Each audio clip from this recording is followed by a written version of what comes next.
ಯಾಕಂದ್ರೆ ಆ ನೋವು ಅರ್ಥ ಮಾಡ್ಕೊಂಡ್ರೆ ಗೊತ್ತಿರುತ್ತೆ, ಭಾವನೆಗಳು ಇಲ್ದವ್ರೆ ಬೇವರ್ಸಿಗಳು ಗೊತ್ತಿರಲ್ಲ. ನಡೆಯುವಾಗ್ಲೇನೆ I lost my father. So ಇನ್ನು ಕಾರ್ಯಗಳ ಮುಗಿಯೋ ಮುಂಚೆನೆ ನಾನು ಶೂಟಿಂಗ್ ಹೋಗಿದ್ದೆ. ನಾನಿ ಸರ್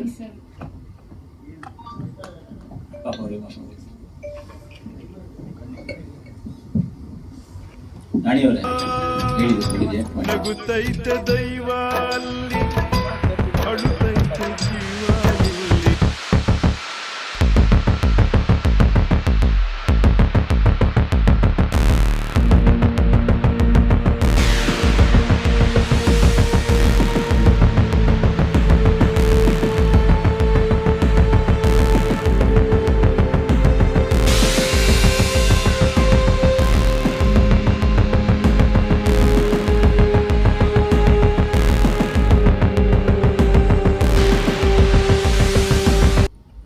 ಯಾಕಂದ್ರೆ ಆ ನೋವು ಅರ್ಥ ಮಾಡ್ಕೊಂಡ್ರೆ ಗೊತ್ತಿರುತ್ತೆ, ಭಾವನೆಗಳು ಇಲ್ದವ್ರೆ ಬೇವರ್ಸಿಗಳು ಗೊತ್ತಿರಲ್ಲ. ಆ ಟೈಮಲ್ಲಿ ಪಾಪ ಅದು ಎಷ್ಟು ಬೇಜಾರಾಗ್ತಿತ್ತು ಶೂಟಿಂಗ್ ಬಂದಾಗ ಅಂತ ನನಗೆ ಗೊತ್ತು. ನನಗೂ ಒಬ್ಬಳು ಮಗಳಿದ್ದಾಳೆ, ನಾನು ಸಂತೈಸ್ತಾ ಇದ್ದೆ. ಸೊ ಅವಳಿಗೊಂಥರ ಧೈರ್ಯ, ಪಕ್ಕದಲ್ಲಿ ಯಾರೋ ಇದ್ದಾರೆ ನನಗೆ ಸಹಾಯ ಮಾಡೋರು. ಏನಿಲ್ಲ ಮೇಡಮ್, ಚಿಕ್ಕ ಪುಟ್ಟ ಮನಸ್ತಾಪ ಇದೆ, but end of the day cinema ನೋಡಿದಾಗ ಅದೆಲ್ಲ ಮರ್ತೋಗುತ್ತೆ. ಅಂಡ್ ನಾವು ಇಲ್ಲೇನು ಬೇರೆದು ಬಂದಿಲ್ಲ ಮೇಡಮ್, ಒಳ್ಳೆ ಸಿನಿಮಾ ಮಾಡಕ್ಕೆ ಬಂದಿರೋದು. ನನ್ ಗಮನಕ್ಕೆ ಕೆಲವೊಂದು ಬಂದಿದ್ದಾವೆ, ಕೆಲವೊಂದು ಬಂದಿಲ್ಲ. ಈಗ ನಾನಿ ಸರ್ಗೆ ಚೆನ್ನಾಗಿಲ್ಲ ಅಂತ ವಿಷಯ ನನಗೆ ಗೊತ್ತಿರ್ಲಿಲ್ಲ. ಅದು ಆಯ್ತಾ, ಅದು ಇಲ್ಲಿಗೆ ಬಂದ್ಮೇಲೆ ಆಮೇಲೆ ಮಾಹಿತಿ ಬಂದಿತ್ತು, ಬಟ್ ನನ್ಗೆ ಅದು ಯಾವುದೇ ಆದ ಕಾಂಟ್ಯಾಕ್ಟ್ ಇಲ್ಲ ಅವ್ರು ನನಗೆ. ಸೊ ನನ್ಗೆ ನಮ್ಮ ಪ್ರೊಡಕ್ಷನ್ ಇಂದ ಏನೋ ತೊಂದರೆ ಆಗಿದ್ರೆ I am sorry sir. Production ಇಂದ ಏನೋ ತೊಂದರೆ ಆಗಿದ್ರೆ ನನ್ನ ಕಡೆಯಿಂದ ಸಾರಿ, ನನ್ಗೆ ಗೊತ್ತಿರ್ಲಿಲ್ಲ ಯಾವುದೇ ವಿಷಯಗಳು. ಕುರಿ ಕಾಯೋ ಸಮಯದಲ್ಲಿ ಕುರಿಗಳೇನೋ ಬೇರೆ ಹೊಲಕ್ಕೆ ಹೋದ್ರೆ ಏಯ್ ಬಾಯ್ ಕಡೆ ಅಂತಾರೆ, ಆ ಜವಾಬ್ದಾರಿ ಪ್ರೊಡ್ಯೂಸರ್ ಇರ್ಬೇಕು ಸರ್. ಇರ್ಬೇಕು ಅಂದ್ರೆ ಈ ಒಂದು ನಿಮಿಷ, ನಾನು ಫಸ್ಟ್ ಆಫ್ ಆಲ್ ನಾನು ಕೊಟ್ಟಿದ್ದು ಒಬ್ರು ಮ್ಯಾನೇಜರ್ ಅಂತ ಕೊಟ್ಟಿದ್ದೆ. ಆ ಬೈಪಾಸ್ ನಲ್ಲಿ ಅವ್ರ ಫ್ಯಾಮಿಲಿ ಏನೋ ಇಶ್ಯೂಸ್ ಆಗ್ಬಿಟ್ಟು ಸ್ವಿಚ್ ಆಫ್ ಮಾಡ್ಕೊಂಡಿದ್ದಾರೆ. 1 ವೀಕ್ ಫೋನ್ ಎತ್ತಿಲ್ಲ. ಈ ಶೂಟಿಂಗ್ ಶೆಡ್ಯೂಲ್ಸ್ ಎಲ್ಲ ಆಗಿದೆ.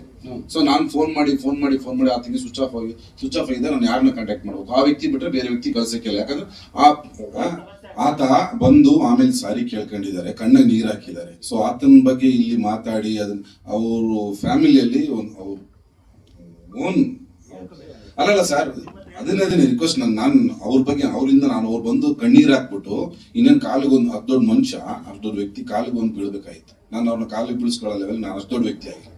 ಅದನ್ನ ಇನ್ನೂ ಓಪನ್ ಆಗಿ ನಾನು ಬಿಡಿಸಿ ಹೇಳಕ್ಕೂ ನನಗೆ ಅದು ಸರಿ ಅನ್ಸಿಲ್ಲ, ಅನ್ಸದ್ ಬೇಡ. ಅವ್ರು 2 ಹೆಣ್ಮಕ್ಳಿದೆ, ತೀರಾ ಅವ್ರನ್ನ ನಾನು ಇದ್ ಮಾಡಿ ಅದನ್ನ ತಪ್ಪಾಗ್ಬಿಡುತ್ತೆ, ಬೇಡ. ಅವ್ರು ಚೆನ್ನಾಗಿ ಅದೇನೋ ಆ ಟೈಮ್ ಹಂಗಿತ್ತು. ಕೆಟ್ಟಗಳಿಗೆ ಸರ್ ಎಲ್ಲರಿಗೂ ಒಳ್ಳೇದು ಹೋಗ್ಬೇಕಂದ್ರೆ ಒಂದು ಕೆಟ್ಟಗಳಿಗೆ ಬಂದೇ ಬರುತ್ತೆ ಸರ್. ಅದನ್ನ ದಾಟಿ ಹೋದ್ರೇನೆ ಮುಂದೆ ನಾವು ಗುರಿ ಮುಟ್ಟಕ್ಕಾಗೋದು. ಅಲ್ಲಿ ಕೆಟ್ಟದಾಗ್ಬಿಡ್ತು ಅಂತೇಳಿ ನಾವು ಅಲ್ಲೇ ರಿವರ್ಸ್ ಬಂದ್ಬಿಟ್ರೆ ಗುರಿ ಮುಟ್ಟಕ್ಕಾಗಲ್ಲ ಸರ್. Common sir. ಒಂದು ಏನೋ ಒಂದು ಮನೆ ಕಟ್ತೀವಿ, ಒಂದು ಬಾಯಿ ಹಾಕ್ತಿವಿ ಅಂದಾಗ ಪಕ್ಕದ ಮನೆಯವ್ರು ನನ್ನ ಮನೆ ಸಿಡಿತಿದೆ ಬಂದು ಇದು ಮಾಡೋ ಅದ್ ಮಾಡೋ ಅಂತ ಕಾಮನ್ನು ಸರ್. ಒಂದು ಫ್ಯಾಮಿಲಿ ಆಗುತ್ತೆ, ಅದನ್ನೆಲ್ಲ ನಿಭಾಯಿಸ್ಕೊಂಡು ನಾವು ಗೆದ್ದು ನಿಲ್ಬೇಕು, ಗುರಿ ಮುಟ್ಟಬೇಕು ಸರ್, ಅಷ್ಟೇ ಇಲ್ಲಿ ಕಾಮನ್ ಸರ್. ಅದನ್ನೆಲ್ಲ ನಾನು thank you sir, thank you so much. ಎಲ್ಲಾ ಮಾಧ್ಯಮದವರಿಗೂ ತುಂಬಾ thanks. Thank you so much sir. ನನ್ನ ಮಗಳು ಗ್ಯಾರಂಟಿ ಒಳ್ಳೆ ಸ್ಕೋರ್ ಮಾಡಿದ್ದಾಳೆ ಈ ಸಿನಿಮಾದಲ್ಲಿ, ಶೋರ್ ಅವಾರ್ಡ್ ಹೋಗುವಂತ ಕ್ಯಾರೆಕ್ಟರ್. ಆ ಟೈಮಲ್ಲಿ ಪಾಪ ಅದು ಎಷ್ಟು ಬೇಜಾರಾಗ್ತಿತ್ತು ಶೂಟಿಂಗ್ ಬಂದಾಗ ಅಂತ ನನಗೆ ಗೊತ್ತು. ನನಗೂ ಒಬ್ಬಳು ಮಗಳಿದ್ದಾಳೆ, ನಾನು ಸಂತೈಸ್ತಾ ಇದ್ದೆ. ಸೊ ಅವಳಿಗೊಂಥರ ಧೈರ್ಯ, ಪಕ್ಕದಲ್ಲಿ ಯಾರೋ ಇದ್ದಾರೆ ನನಗೆ ಸಹಾಯ ಮಾಡೋರು. ಯಾಕಂದ್ರೆ ಆ ನೋವು ಅರ್ಥ ಮಾಡ್ಕೊಂಡ್ರೆ ಗೊತ್ತಿರುತ್ತೆ, ಭಾವನೆಗಳು ಇಲ್ದವ್ರೆ ಬೇವರ್ಸಿಗಳು ಗೊತ್ತಿರಲ್ಲ.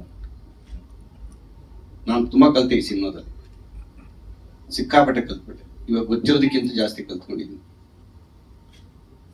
ಅಂತಂತ ಪರಿಸ್ಥಿತಿಗಳು ಬಂದ್ಬಿಡ್ತು ಅಲ್ಲಿ. ಆದ್ರೂ ಪಾಪ ಅವರು ಯಾವ್ದಕ್ಕೂ ಜಗ್ಗದಂಗೆ ಬರೋರು ಕ್ಯಾಮ್ರಾ ಬಂದಾಗ ಹಂಗೆಲ್ಲ ಇರಬಾರ್ದು, ಫೀಲ್ ಮಾಡಬಾರ್ದು ಅಂದ್ರೆ ಸರಿ ಆಕ್ಟ್ ಮಾಡೋದು, ಮತ್ತೆ ಮುಖ ಕೂತ್ಕೊಳ್ಳೋದು ಹಿಂಗೆ. ನಾನು ಹೋಗಿ ಸಮಾಧಾನ ಮಾಡ್ತಾ ಇದ್ದೆ. ತುಂಬಾ ಬಾಂಡಿಂಗ್ ಆಗ್ಬಿಟ್ಟಿತ್ತು ನನಗೂ ಅವ್ರಿಗಲ್ಲಿ. ನನ್ನ ಮಗಳೇ ಬಂದವಳು ನನ್ನ ಜೊತೆಯಲ್ಲಿ ಅಷ್ಟು ನನಗೆ ಭಾವನೆಗಳಲ್ಲಿ ಬಂದ್ಬಿಡ್ತಾರೆ. ಚೆನ್ನಾಗಿ ಮಾಡ್ತೋದು ಮಗು, ನಿಜವಾಗ್ಲೂ ಗೆಲ್ತೇ ಬಿಡೋದು. ಶೋರ್. ಇದ್ರ ಜೊತೆಗೆ ನಮ್ಮ ಸಾರಥಿ ಕಾಂತ ಸರ್ ಅವರು ಒಂಥರ ಭಾವಜೀವಿ. ಇಷ್ಟೊತ್ತು ಅದು ಮಾತಾಡಿ ಕೇಳಿಸ್ಕೊಂಡೆ, ನಾನು ಆಗ್ಲೇ ಬಂದೆ, ಅಲ್ಲಿ ನಿಂತಿದ್ದೆ, ಮೋಸ್ಟ್ಲಿ ಮುಗ್ದಿದೆ, ಇವ್ರು ಬಂದ್ರೆ ಹಂಗೆ ಹೋಗ್ಬಿಡೋಣ ಆಚೆಗೆ ಅಂತ, ಯಾಕೆ ಬಯಸ್ಕೋಬೇಕು ಅಂತ. ಎಷ್ಟು ಚೆನ್ನಾಗಿ ಮಾತಾಡ್ತಾರೆ ಅಂದ್ರೆ ಅವ್ರ ಕೋಪನೇ ಬರಲ್ವಾ ಅಂತ. ನಾನು ಸುಮಾರು ಜನ ಡೈರೆಕ್ಟರ್ ಜೊತೆ ವರ್ಕ್ ಮಾಡಿದೆ. ಒಂದು MS ರಮೇಶ್ ಸರ್, ಅವರು ಜಾಸ್ತಿ ಮಾತಾಡ್ತಿರ್ಲಿಲ್ಲ, ಬೇಗ ಕೋಪ ಮಾಡ್ಕೊತಿರ್ಲಿಲ್ಲ. ಅಷ್ಟೇ ಹೇಳ್ ಕಳ್ಸೋರು, ಇಂಥದ್ದು ಬೇಕು ನನಗೆ ಹೇಳೋರಿಗೆ. ಇವರು ಅಷ್ಟೇ ಎಷ್ಟೆಷ್ಟೋ ತೊಂದರೆಗಳಾಯ್ತು, ಶೂಟಿಂಗ್ ಆಗ್ತಾ ಇರ್ತಾವ ಮಾಮೂಲಿ ಚಿಕ್ಕ ಪುಟ್ಟ. ಆ ಮನುಷ್ಯ ಒಂದು ಚೂರು ರೇಗ್ತಾ ಇಲ್ಲ ಅನ್ನೋದು. ಅದಕ್ಕೋಸ್ಕರ ಒಂದಿನ ನನಗೆ ತುಂಬಾ ಜ್ವರ, 110 ಡಿಗ್ರಿ ಜ್ವರ ಅವತ್ತು ನೈಟ್ ಶೂಟಿಂಗ್. ನಾನು ಮಾಡಲ್ಲ ಅಂತ ಕೂತ್ಬಿಟ್ಟಿದೆ, ಆಗ್ತಾ ಇಲ್ಲ ನನಗೆ, ಚಳಿ ನಡೀತಾ ಇದೆ. ಎಷ್ಟು ಚೆನ್ನಾಗಿ ಕರ್ಕೊಂಡು ಹೋಗ್ಬಿಟ್ರು ಶೂಟಿಂಗಿಗೆ ಅಂದ್ರೆ ರೂಮಲ್ಲಿ ಇದ್ದವ್ರಿಗೆ. ಅಲ್ಲೇನೋ ಊಟದ ಪ್ರಾಬ್ಲಮ್ ಆಗ್ಬಿಡ್ತು ನಮ್ಗೆ, ಸುಮಾರು ಜನ ಆಯ್ತು ಆರ್ಟಿಸ್ಟ್ಗಳಿಗೆ, ನನಗೂ ಆಯ್ತು. ಇನ್ನ ಶೂಟಿಂಗ್ ವಿಚಾರಕ್ಕೆ ಬಂದಾಗ ಚಿಕ್ಕಮಂಗ್ಳೂರು ಮಳೆ ಬರ್ತಾ ಇರುತ್ತೆ, ಹೋಗ್ತಾ ಇರುತ್ತೆ, ಈ ತರ ಎಲ್ಲ ಇರುತ್ತೆ. ಅದರಲ್ಲೂ ಎಲ್ಲ ಅಡ್ಜಸ್ಟ್ ಮಾಡ್ಕೊಂಡು ಅವ್ರಿಗೆ ಏನ್ ಬೇಕೋ ಅದನ್ನ ತಗೊಂಡಿದ್ದಾರೆ. ಹೆತ್ತವ್ರಿಗೆ ಯಜ್ಞ ಮುದ್ದು ಅಂತ ಇವಾಗ ನಮ್ಮ ಸಿನಿಮಾ, ನಾವು ಮಾಡಿದ ಸಿನಿಮಾಗಳೆಲ್ಲ ಚೆನ್ನಾಗಿರುತ್ತೆ ಅಂತಾನೆ ನಾವು ಹೇಳೋದು, ಎಲ್ಲರೂ ಹೇಳೋದು ಅಷ್ಟೇ.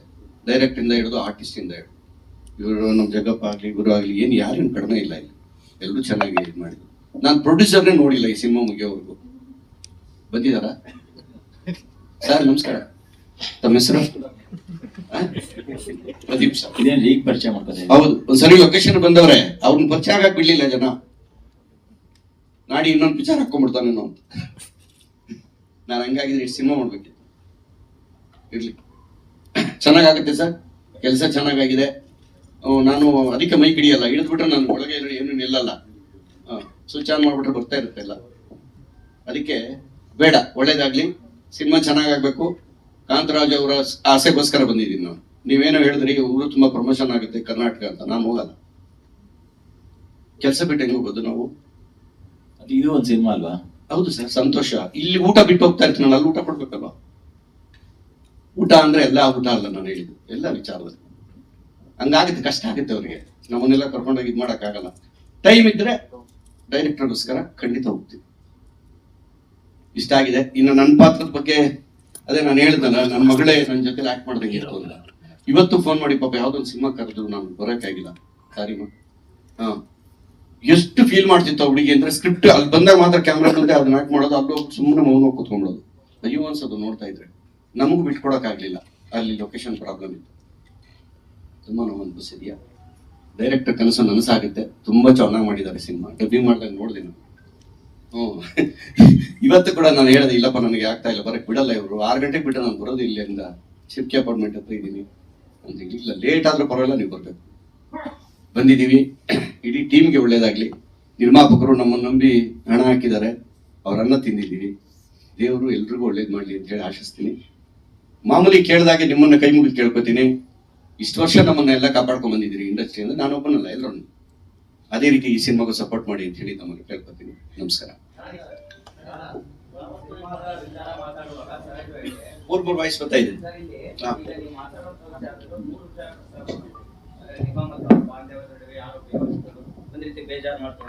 ಒಂದು ಇನ್ನೊಂದು ಪ್ರೊಡ್ಯೂಸರ್ ನಿಮ್ಮನ್ನ ಭೇಟಿ ಮಾಡಕ ಬಿಡ್ಲಿಲ್ಲ ಅನ್ನೋಂಥದ್ದು, ಇನ್ನೊಂದು ಪ್ರಮೋಷನ್ ನಾನು ಬರ್ಲಿಕ್ಕೆ ಸಾಧ್ಯ ಇಲ್ಲ ಅಂತ. ಅಂದ್ರೆ ಒಂದು ಸಿನಿಮಾ ಈಗ ಪ್ರಮೋಷನ್ ಟೈಮ್ ಅಲ್ಲಿ ಈ ರೀತಿ ನಿಮ್ಮ ಬೇಸರ ಅಂದ್ರೆ, ನೀವು ಹಿರಿಯ ಕಲಾವಿದರು, ಇಂಥದ್ದೊಂದು ಕನ್ನಡ ಸಿನಿಮಾಗಳ ತಂಡಗಳ ನಡುವೆ ಈ ರೀತಿ ಸಮಸ್ಯೆಗಳು ಆಗತ್ತಾ? ಅದನ್ನ ನೀವು ಅಷ್ಟೊಂದು ಗಂಭೀರವಾಗಿ ತಗೊಂಡಿದ್ದೀರಲ್ಲ, ಏನ್ ಹೇಳಕ್ ಇಷ್ಟಪಡ್ತೀವಿ ಅಂತ? ನಾಗಣ್ಣ ನಮ್ಮೆಲ್ರಿಗೂ ಹಿರಿಯರು, ಎಲ್ಲೇ ಬರ್ಲಿ ಚೆನ್ನಾಗಿದ್ಯಾ ಅಂತಾರೆ, ನಾನು ನಮಸ್ಕಾರ ಅಂತೀನಿ. ಅದು ಕೊಡ್ತಿದ್ರೆ ಹಿರಿಯ ಅಂತ ಹೆಂಗ ಅನಿಸ್ತದೆ? ಒಂದು ಪ್ರಶ್ನೆ ಆಯ್ತಾ. ಈಗ ನಾನು ಹುಷಾರಿಲ್ದಂಗೆ ಮಲಗಿಬಿಟ್ಟೆ ಹಾಸ್ಪಿಟ್ಲಲ್ಲಿ. ಚಿಕ್ಕಮಂಗ್ಳೂರು ನನ್ನ ಫ್ರೆಂಡ್ ಒಬ್ಬ ಬಂದು ನನ್ಗೆ ಸಹಾಯ ಮಾಡಿದ್ರು. ಅಂದ್ರೆ ಚಿತ್ರತಂಡ ನಿಮ್ಗೆ ಅವಾಗ ಸಪೋರ್ಟ್ ಫೋನಲ್ಲಿ ಶೂಟಿಂಗ್ ಮಾಡ್ತಾ ಇದೀವಿ, ನೀವು ಆರಾಮಾಗಿರಿ, ದೇವ್ರು ಒಳ್ಳೇದ್ ಮಾಡ್ಲಿ. ಮ್ಯಾನೇಜರ್ ಬರ್ಲಿಲ್ಲ, ಅದು ನನ್ಗೆ ತುಂಬಾ ಬೇಜಾರು. ಇವ್ರು ಬಿಡಿ ಎಲ್ಲ ಬಿಸಿ ಇರ್ತಾರೆ, ಮ್ಯಾನೇಜರ್ ಕೂಡ ಬರ್ಲಿಲ್ವಲ್ಲ. ಏನಾನ ಹೆಚ್ಚು ಕಮ್ಮಿ ಆಗ್ಬಿಟ್ಟಿದ್ರೆ ಇಲ್ಲಿ ಬಂದು ಒಂದು ಹೂವಿನ ಬೊಕ್ಕೆ ಕೊಟ್ಬಿಟ್ಟು ಹೊರಟೋದ್ರೆ ಪ್ರಯೋಜನ. ಕೆಲವೆಲ್ಲ ತಿಳ್ಕೋಬೇಕು. ನಾವು 100 ಸಿನಿಮಾ ಅಲ್ಲ, 176 ಸಿನಿಮಾ ಆಯ್ತು, ನಾವಿನ್ನೂ ಏನು ಕಲ್ತಿಲ್ಲ ಲೆಕ್ಕದಲ್ಲಿ. ಎಂತೆಂತ ದಿಗ್ಗಜರಿದ್ರು ಈ ನಾಡಿನಲ್ಲಿ, ಈ ಮಣ್ಣಲ್ಲಿ. ಇಲ್ಲಿ ಕೂತಿರೋರಿಗೆ ಕಡಿಮೆ ಅನುಭವ ಇದೆಯಾ? ಎಂತೆಂಥವ್ರು ನೋಡ್ಕೊಂಡ್ ಬಂದಿದ್ದೀರಾ? ಆ ಪದ ಬಂದಿದ್ದು ಏನಕ್ಕೆ ಅಂತ ಈಗ ಗೊತ್ತಾಗಿರ್ಬೇಕು ನಿಮಗೆ. 3 ಪ್ರಶ್ನೆಗೆ ಉತ್ತರ ಸಿಕ್ಕಿದೆ. ನಮಸ್ಕಾರ. ಖಂಡಿತ. ಯಾವತ್ತು ನೀವು ಮಾತಾಡಿರ್ಲಿಲ್ಲ, ಯಾವತ್ತು ಈ ತರ ಮಾತಾಡಿಲ್ಲ ಸ್ಟೇಜಲ್ಲಿ. ಇಷ್ಟು ವರ್ಷ ಆಯ್ತು, ಏನೋ ಇದೆ ಹೇಳಕ್ಕೆ ಮನ್ಸಲ್ಲಿ ಇದೆ. ಏನು ಇಲ್ಲ. ಈಗ ಒಂದ್ ಸಂಸಾರದಲ್ಲಿ ನನ್ನ ಮಗಳು ಅಳಿಯ ಎಲ್ಲ ಇರ್ತಾರೆ. ಇವಾಗ ಮಗನಿಗೆ ಮದುವೆ ಮಾಡುವಾಗ ನೋಡಕ್ ಚೆನ್ನಾಗೇ ಇರ್ತಾರೆ ಎದುರುಗಡೆ. ಮದುವೆ ಆಗಿ 1 ತಿಂಗಳಿಗೆ 3 ತಿಂಗಳಿಗೆ 6 ತಿಂಗಳಿಗೆ ಅವ್ರ ಯೋಗ್ಯತೆ ಗೊತ್ತಾಗೋದು. ಹೆಣ್ಣಾಗ್ಲಿ ಗಂಡಾಗ್ಲಿ, ಬರೀ ಹುಡುಗನ್ ಹೇಳ್ತಿಲ್ಲ ನಾನು. ನನ್ನ ಮಗಳಿಗೆ ಒಳ್ಳೆ ಹುಡುಗ ಸಿಗ್ಬೇಕಪ್ಪ, ಯಾರಿಗಾನ ಹೇಳಿದ್ರೆ ಒಳ್ಳೆ ಹುಡುಗನ್ ನೋಡ್ರಿ, ಅವರು ಕೇಳ್ತಾರೆ ಒಳ್ಳೆ ಹುಡುಗಿನ ನೋಡಿ ಅಂತ. ಏನ್ ಒಳ್ಳೇದು ಅಂದ್ರೆ ನೋಡಕ್ ಚೆನ್ನಾಗಿದ್ರೆ ಸಾಕ. ಈ ಕಾನ್ಸೆಪ್ಟ್ ತುಂಬಾ ಚೆನ್ನಾಗಿದೆ ಸಿನಿಮಾದಲ್ಲಿ, ಅದನ್ನ ನೀಟಾಗಿ ಹೇಳ್ಕೊಡೋಗಿದ್ದಾರೆ ಡೈರೆಕ್ಟರ್, ಅದು ಖುಷಿ.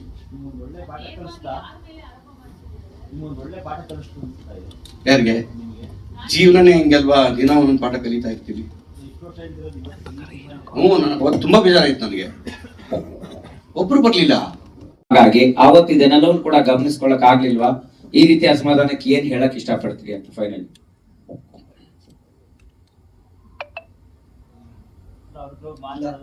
ಇಲ್ಲ ಇಲ್ಲ ಸರ್, ಅಂದ್ರೆ ಯೂಶಲಿ ಅಣ್ಣನಿಗೂ ಆಗಿತ್ತು ಆ ತರದ್ದು. ಅಂದ್ರೆ ಹೆಲ್ತ್ ಇವಾಗ ಚಿಕ್ಕಮಗಳೂರು, ನಾವ್ ಇಲ್ಲಿಂದ ಬೆಂಗಳೂರಿಂದ ಅಲ್ಲಿ ಹೋಗಿದ್ದೀವಿ 15 ದಿವಸ 20 ದಿವಸ. ಆಕ್ಚುಲಿ ಇವರು ಲೇಖಾ ಅವರನ್ನು ಸಹ 104 ಯಾವ್ದು ನೀನೇ ನೋಡಲ್ಲಿ ಸಾಂಗ್ ಶೂಟ್ ಮಾಡ್ಬೇಕಾದ್ರೆ 104 ಇವರಿಗೆ ಜ್ವರ. ನೈಟ್ ಇವರು ಹಾಸ್ಪಿಟಲ್ಗೆ ಅಡ್ಮಿಟ್ ಆಗಿ ಬೆಳಿಗ್ಗೆ ಲಿಟ್ರಲಿ ಬಂದಿದ್ದಾರೆ. ಅವ್ರು ನಿಂತ್ಕೊಳಕ್ ಆಗ್ತಾ ಇಲ್ಲ. ಈವನ್ ನಾನು ಅಷ್ಟೇ ಆ ದೇವಸ್ಥಾನದ ಶೂಟ್ ಮಾಡ್ಬೇಕಾದ್ರೆ ನಮ್ಗೂನು ಹುಷಾರಿಲ್ಲ ಸರ್.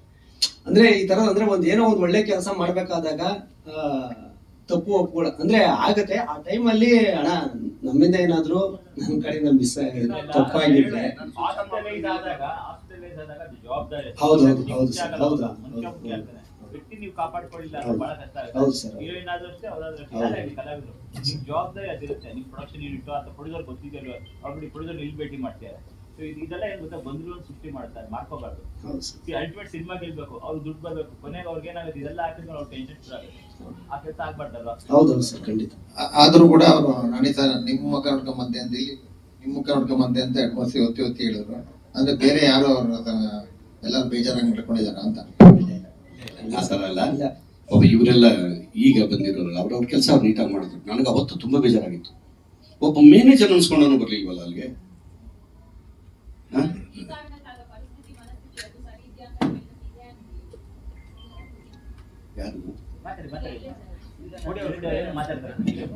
ಸಾರಿ ಸರ್, ನೀವು ನಾವು ಪ್ರಶ್ನೆ ಕೇಳಿದ್ರಿ, ಈಗ ನೀವು ಕೇಳಿದ್ರಿ, ಸ್ವಲ್ಪ ಎಮೋಷನಲ್ ಆದೆ, ನನ್ಗೆ ಮಾತಾಡಕ್ ಆಗ್ಲಿಲ್ಲ, ಸಾರಿ. ಸಿನಿಮಾ ಹೌದು, ಎಲ್ರು ಇಂಡೈರೆಕ್ಟ್ ಆಗಿ ಕೇಳ್ತಾ ಇದ್ದೀರಾ. ಸೊ ಪ್ರೀವಿಯಸ್ ಆಗಿದ್ದ ಇಂಟರ್ವ್ಯೂಸ್ ಅಲ್ಲಿ ಕಿರಣ್ ಅವ್ರು ಮಾತಾಡಿದ್ದಾಗಿರ್ಬೋದು, ಪ್ರೊಡ್ಯೂಸರ್ ಸರ್ ಮಾತಾಡಿದ್ದಾಗಿರ್ಬೋದು, ಏನಕ್ಕೆ ಮಾತಾಡಿದ್ದಾರೆ ಅಂತ ಕೇಳ್ತಾ ಇದ್ದೀರಾ. ಸಿನಿಮಾನ ಫಸ್ಟ್ ಆಫ್ ಆಲ್ ನಾನು ಒಪ್ಕೊಂಡಿದ್ದು 2024ಗೆ ಮುಗಿಬೇಕಾಗಿದ್ದು ಸಿನಿಮಾ ಇದು. ಸೊ ಆಲ್ರೆಡಿ ಆ ಟೈಮಲ್ಲೇ ನನ್ನ ಅಪ್ಪಗೆ ಹುಷಾರಿಲ್ದಿದ್ದಿಂದ ಆ ಟೈಮಿಗೆ ನನ್ನ ಕೊನೆಯ ಸಿನಿಮಾ ಇದಾಗಿತ್ತು. ಸೊ ಅದು ಅವ್ರಿಗೂ ಕೂಡ ಗೊತ್ತಿತ್ತು. ತುಂಬಾ ಸಿನಿಮಾಗಳನ್ನ ಬಿಟ್ಟು ನಾನು ಈ ಸಿನಿಮಾ 2024 ಅಲ್ಲಿ ಮುಗಿಯುತ್ತೆ ಅನ್ನೋ ಕಾರಣಕ್ಕೆ ನಾನು ಒಪ್ಕೊಂಡಿದ್ದು. ಇಟ್ಸ್ ಓಕೆ, ಪರವಾಗಿಲ್ಲ. ನಂದೇ ಎಷ್ಟೋ ಸಿನಿಮಾಗಳನ್ನ 4 ವರ್ಷ ಮಾಡಿರೋದು ಉಂಟು, ಏನು ಸಮಸ್ಯೆ ಇಲ್ಲ ಅದರಲ್ಲಿ. ಸೊ ಎಲ್ಲಾ ಸಿನಿಮಾಗಳಿಗೂ ಮೀರಿದ ಕೆಲಸನ ನಾನು ಸಿನಿಮಾದಲ್ಲಿ ಮಾಡಿದ್ದೀನಿ. 2026ಗೂ ಪ್ರಮೋಷನ್ಗೆ ಎಲ್ಲದಕ್ಕೂ ಬರ್ತೀನಿ. ಬಟ್ ಕೆಲವೊಂದು ಒಂದು ಟೀಮ್ ಅಂದಮೇಲೆ ಕೆಲವೊಂದು ಮಿಸ್ಅಂಡರ್ಸ್ಟ್ಯಾಂಡಿಂಗ್ಸ್, ಕೆಲವೊಂದು ಮಾತುಗಳೇನೋ ಇರುತ್ತೆ, ಅದನ್ನ ನಾವು ಕ್ಲಾರಿಟಿ ಮಾಡ್ಕೋಬಹುದು. ಸೊ ಒನ್ ಟೈಮ್ ಬಂದಿಲ್ಲ ಅನ್ನೋ ಕಾರಣಕ್ಕೆ ಫಸ್ಟ್ ಆಫ್ ಆಲ್ ನಾನು ಆ ಇವೆಂಟಿಗೆ I was not invited for the event. ನಾನು ಇನ್ವೈಟ್ ಕೂಡ ಆಗಿರ್ಲಿಲ್ಲ ಸರ್, ನನಗೆ ಯಾವುದೇ ಕಾಲ್ ಬಂದಿರಲಿಲ್ಲ, ಏನೂ ಇಲ್ಲ, ನಿಜವಾಗ್ಲೂ ಆಗಿರ್ಲಿಲ್ಲ. ಸೊ ಪ್ರಾಬ್ಲಮ್ ಚಿಕ್ಕಪುಟ್ಟದಿತ್ತು, ಇಲ್ಲ ಅಂತ ಅಲ್ಲ. ಹಾಗಂತ ಇಲ್ಲಿ ಕೆಲವೊಂದು ಮಾತುಗಳು ಬಂದಿದ್ದು ನನಗೆ ಮನಸ್ಸಿಗೆ ತುಂಬಾ ನೋವಾಯ್ತು. ಅನ್ಪ್ರೊಫೆಷನಲ್ ಸಮಥಿಂಗ್ ಅಂತ ಕೆಲವೊಂದು ಮಾತುಗಳು ಬಂತು, ನನಗೆ ನೋವಾಯ್ತು, ಇಲ್ಲ ಅಂತಲ್ಲ. ಮೇ ಬಿ ನಾನು ಬರ್ದಿರೋ ಕಾರಣಕ್ಕೆ ಅವರ ಮಾತಾಡಿದ್ದಾರೆ ಅನ್ಕೊಂಡು ನಂಗೆ ಇವಾಗ್ಲೂ ಏನು ಬೇಜಾರಿಲ್ಲ, ದಟ್ಸ್ ಓಕೆ. ನಾನು ನಿಮಗೆ ಕ್ಲಾರಿಟಿ ಕೊಡ್ಬೇಕಿತ್ತು ಅಷ್ಟೇ. ನನ್ನ ಕಡೆಯಿಂದ ಯಾವುದೇ ಮೋಸ ಸಿನಿಮಾಗೆ ಆಗಿಲ್ಲ. ಸೊ ಒಂದಿಷ್ಟು ಬ್ಯಾಡ್ ಕಮೆಂಟ್ಸ್ಗಳು ನನಗೆ ಬಂದಿತ್ತು, ದಯವಿಟ್ಟು ಆ ವಿಡಿಯೋಸ್ಗಳನ್ನ ಡಿಲೀಟ್ ಮಾಡಿ ಅಂತ ಕಿರಣ್ಗೆ ಹೇಳಿದೆ. ಪಾಪ ಅವರು ಡಿಲೀಟ್ ಕೂಡ ಮಾಡಿಸಿದ್ರು. ಸೊ ಫಸ್ಟ್ ಟೈಮ್ ನನಗೆ ಆ ಥರ ನಾನು ಒಳ್ಳೆ ರೀತಿಯಲ್ಲೆಲ್ಲೂ ಕಾಣಿಸ್ಕೊಳ್ಳೋದಕ್ಕೆ ಇಷ್ಟಪಡಲ್ಲ. ಸಿನಿಮಾ ಮೂಲಕ ಮಾತ್ರ, ಸಿನಿಮಾದಿಂದ ಮಾತ್ರ ನಾನು ಪ್ರಮೋಷನ್ಗೆ ಬರೋದು. ಬೇರೆ ಎಲ್ಲೂ ನಾನು ಇದುವರೆಗೂ ಯಾವುದೇ ಇವೆಂಟ್ಸ್ ಆಗಲಿ, ಯಾವುದೇ ಅವಾರ್ಡ್ ಫಂಕ್ಷನ್ಸ್ಗಾಗಲಿ ನಾನು ಎಲ್ಲೂ ಅಟೆಂಡ್ ಆಗಿಲ್ಲ. ನಾನು ನಾಮಿನಿ ಆಗಿದ್ರು ಕೂಡ ನಾನು ಆಗಿಲ್ಲ. ಸೊ ಹಾಗಿದ್ದಾಗ ನಾನು ಇಷ್ಟು ಚೆನ್ನಾಗಿ ಕೆಲಸ ಮಾಡ್ಕೊಟ್ಟು ನಂಗೆ ಫಸ್ಟ್ ಟೈಮ್ ನೆಗೆಟಿವ್ ಕಮೆಂಟ್ಸ್ ಇದು ಎಲ್ಲ ಬಂದಾಗ ತುಂಬ ಹರ್ಟ್ ಆಯಿತು. ಬಟ್ ಮೇ ಬಿ ನಾನು ಹೋಗಿಲ್ಲ ಅನ್ನೋ ಕಾರಣಕ್ಕೂ ಅವ್ರು ಅದೆಲ್ಲ ಮಾತು ಬಂದಿರ್ಬೋದು ಅಂತನೂ ಆಯಿತು. ಐ ಡಿಸರ್ವ್ ಅ ಸಾರಿ. ಅವ್ರಿಗೆ ಕೇಳೋಕೆ ಇಷ್ಟ ಇದ್ರೆ ಮೀಡಿಯಾ ಮುಂದೆ ಕೇಳ್ಬೋದು.